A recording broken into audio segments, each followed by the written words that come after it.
Ashley Longshore. Welcome to Savannah for SCAD Style. SCAD Style, this event always highlights such a variety of creative mediums, and nobody blends mediums quite as well as you do. When you were finding your voice, how did you discover that freedom? I mean, color was the first thing that really made me feel. And I guess growing up, I'd always felt weird and I never fit in. And I sat down one day and I just started to paint. And I went into like this portal of wonderment and creativity. I was like, I've never felt a joy like this in my whole entire life. And so I kept painting and I kept creating throughout college. It came about time for me to graduate and I'm like, I ain't going to sit in a cubicle. No. It didn't feel like me. I started seeing art not only as this thing that was great joy to me, but the way that I could go out there and make it. And what would we do without creativity? So, I mean, when I say I was broke in my 20s, that's an understatement. But it was such a blissful time in my life because all I had was time for my art, time to teach myself composition and what I really wanted to say. My father, he was like, Ashley, oh my God, you've got to go get a real job. And I'm like, this is a real job. This is a real job. And now he's like, see, who was your #1 fan? I always told you, you know. Well, my dad supported me too, and I think, you know, we're both kind of in the Southern Belle tradition, but we've also done different things. So, you know, I was teaching elementary school, then I decided to start SCAD, and you were beginning as an artist, and you've created an entire empire. Yeah, it's awesome. Huge responsibility too, by the way. But I love it. I love it more than anything, and I have the most incredible team. And above all things, I think what all artists want, which I think is so amazing what you built here, is that instant opportunity. They want to earn a living doing something they love. I want the opportunity to show you, you know, just hustling, wanting it that bad. You're famously a pioneer of using Instagram as a business platform, and I've noticed you have multiple points of entry for people to own your work and collect your work.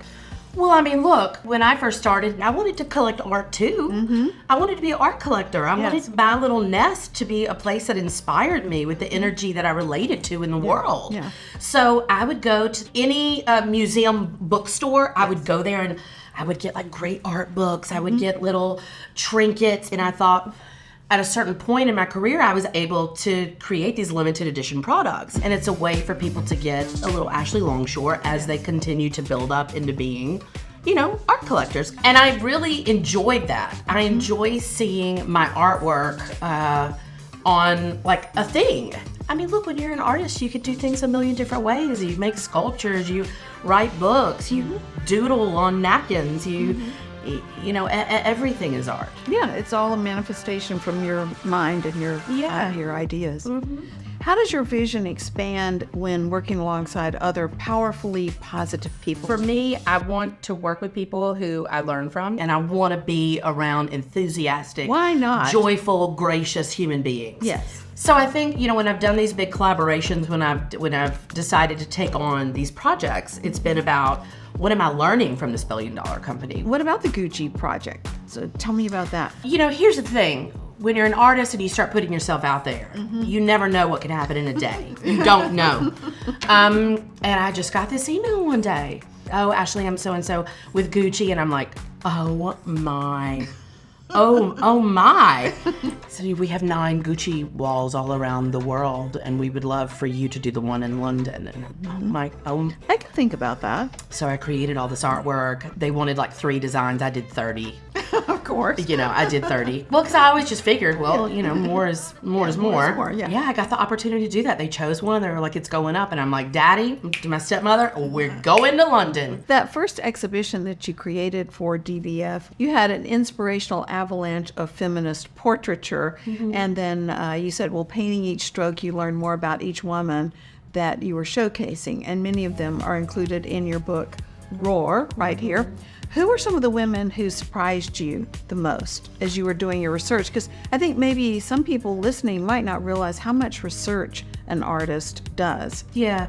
I mean, Hedy Lamarr, what an incredible woman. I know. Things about Jane Goodall that I never knew. The unbelievable sacrifices she made to go out there and do her job. Wow. But God, I mean, I'm like, how lucky am I that I got to do that? That it's reinforcing to other women, and aspirationally to, I think young girls too. There's nothing more powerful than a circle of women. Yes, I agree with that. So we're both daughters of the South. You embraced that same joie de vivre yes. in New Orleans and made that your home. Why do you think people love the South so much?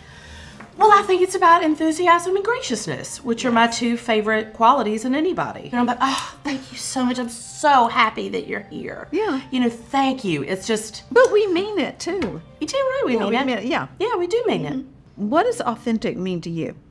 I mean, I think it's when you're absolutely not afraid to be exactly who you are.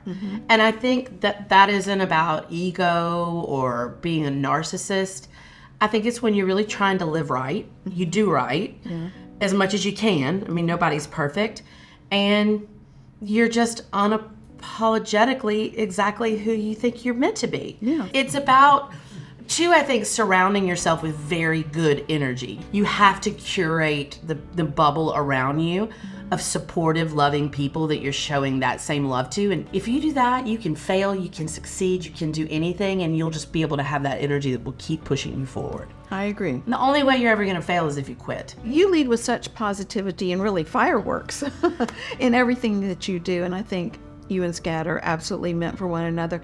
As our sign off, what does creativity mean to you? Well, there are no boundaries on creativity. Creativity could be a sound. It's an energy that's all around you. It's the same feeling as when you fall in love. Whether it's a beautiful plate of food or a song or a gorgeous book or watching your SCAD story and seeing all of that creativity, or the way a sweater is put together, the way a fashion designer sees the world. I mean, there's no definition of that. It's a feeling. Ashley, I love you, and I'm so glad you're too. here at SCAD. Our students will never forget meeting you, and so thank you for devoting some of your very precious time to helping them along their journey. Being here, I feel like I'm in the womb right now of the future of creativity. I can only imagine what these students are going to create in the next few years. Yes. It's going to be remarkable.